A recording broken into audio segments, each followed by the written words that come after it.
Hi everyone, if you take a PhD degree, at the end of your study, you have to pass a Viva exam. In this video, we are gonna discuss about PhD Viva tips for PhD student. Today, I joined with Dedi Irwan. He just passed his Viva 2 days ago from the University of Leicester in England and he got his PhD. Please tell us how was it? The Viva actually is like the conclusions of a very long fights, a very long struggles. After you have got the external and internal examiners, and then that you will get the schedule for your Viva. Yeah. In my case, I had to wait like 2 to 3 months. So during the time, we are just waiting, focus on preparing our thesis and to understand again to what we have already written. How did you prepare your Viva? It's quite complicated actually. Theoretically, actually, we have to read, but we have been working on it for 4 years. You have been reading your thesis every day. But it is always necessary for us to reread again because the more we read, the more mistake we find. And now for the day of your Viva, please tell us about what was the situation within the room. Mostly about psychological war. I can call it psychological war. Everything is about thinking about what was going to happen at the time. And now it's about your presentation during Viva. Yeah. Well, the Viva itself actually was scheduled for 4 hours. Yeah, but at the time, the process was last only 1 hour and 15 minutes. That's really quick. Yeah. So just 1 hour you finish your Viva. Really exceptional. Anyway, what did you present your thesis in the opening section of the Viva? For the opening of the Viva, in my experience, I described the highlights of what I have already conducted from the first to the last in brief. It should be clear but brief. Yeah, so I start from the thinking and the reasons, the context of my research.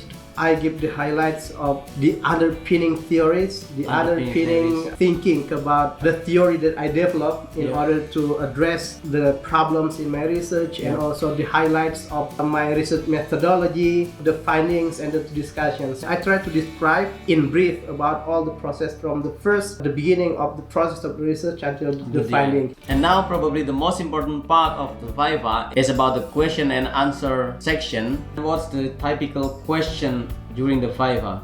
In general, it's about confirming what they have read from our thesis, and the other one is about clarifying of any informations or any parts of our thesis that they have read. Yeah, mostly about that. I think if we have read and we have understood what we have been doing, what we have been writing in the research, it's not gonna be a big problem, a big deal for us to deal with the Viva.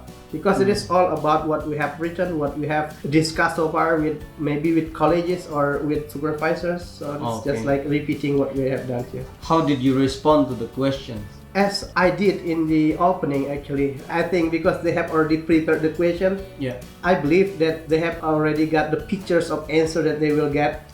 So what we need to do is just to tell what we want to tell clearly. That's what I did. Yeah, like when they ask about an idea or a specific theory in my research, we can just explain because when we add anything on our thesis, of course we have already prepared about what the reason behind it.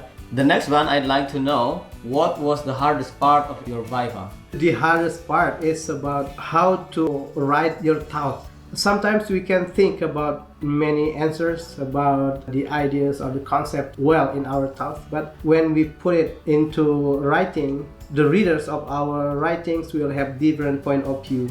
I could explain it very well to them, but they couldn't find what I have explained on the writings. Even though actually I myself thought that I have already written it, but when they read what I have written, they seems like reading something else. Did you experience any long pause when you lost? Of course I did, yeah.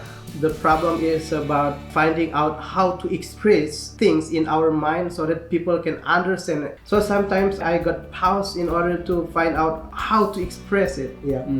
So that was the hardest challenge. And the last one, what is your suggestions for the PhD students how to prepare the Viva?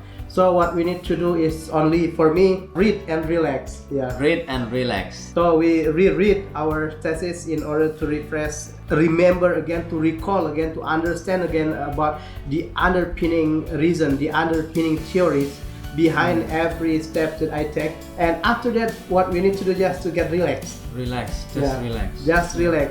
How to get relaxed? This is about, I think, more about our hobby. If you have a hobby, just do your hobby. What did you do in the last week before your I Viva? watch sport. Sport, yeah. And of course with family. With family. Yeah, with kids and everything. They were supporting you. Yes, very much. Okay, thank you for your time anyway, and once again, congratulations for your PhD. Thank you very much. Good luck for you. If you like this conversation, please share this video to your friends. And thank you for having us today. Goodbye.